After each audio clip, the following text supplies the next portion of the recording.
ஏன் சொல்லிட்டு தேடலில் தொடரும் பயணம் 60 நாள் 1 லட்ச ரூபா சேலஞ்ச் தான் நம்ம பண்ணிட்டு இருக்கோம். நேற்று பார்த்தீங்கன்னா 12வது நாள். ஆனால் நேற்று வீடியோ போட முடியல. ஏன்னா கொஞ்சம் கஸ்டமர் பிளேஸ்ல இஷ்யூ ஆயிடுச்சு. அந்த வீடியோ பாருங்களேன். ஏன் சொல்லிட்டு யார்கிட்ட போன் பேசினா வெளியில ஊர்ல அட்ரஸ் கேட் ஏங்க உங்கள்ட்ட தான் பேசியிருக்கா. அப்போ அப்ப புரியுதா? உங்கள்ட்ட தான் போன் பேசிட்டு இருந்தான். உங்கள்ட்ட தான் போன் பேசிட்டு இருந்தான். அர்த்தம் சொல்லவே மாட்டா சார். சொன்னாங்கன்ற நான் போய் சொல்றேன். அப்போ எனக்கு போய் சொல்லணும்னு என்னங்க அவசியம் இருக்கு? புரியுதுங்களா உங்களுக்கு? எனக்கு என்ன அவசியம் இருக்கு? யார்கிட்ட போன் பேசினா? உங்கள்ட்ட தான் போன் பேசிட்டு இருந்தான்.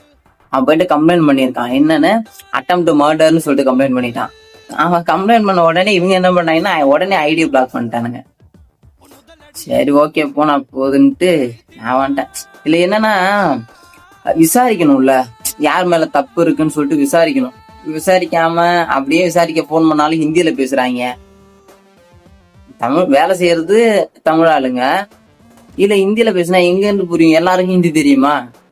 அதுக்கு ஒரு டீம் வச்சிருக்க வேணாவா தமிழ் பேசுறதுக்குன்னு?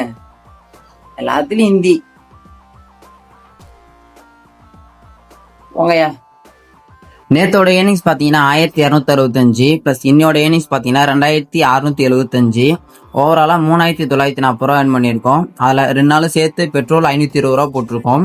2 நாள் சேர்த்து சாப்பாடு 220 ரூபா சாப்பிட்டுருக்கோம். ஓவரால் சேவிங்ஸ் பாத்தீங்கன்னா 3200.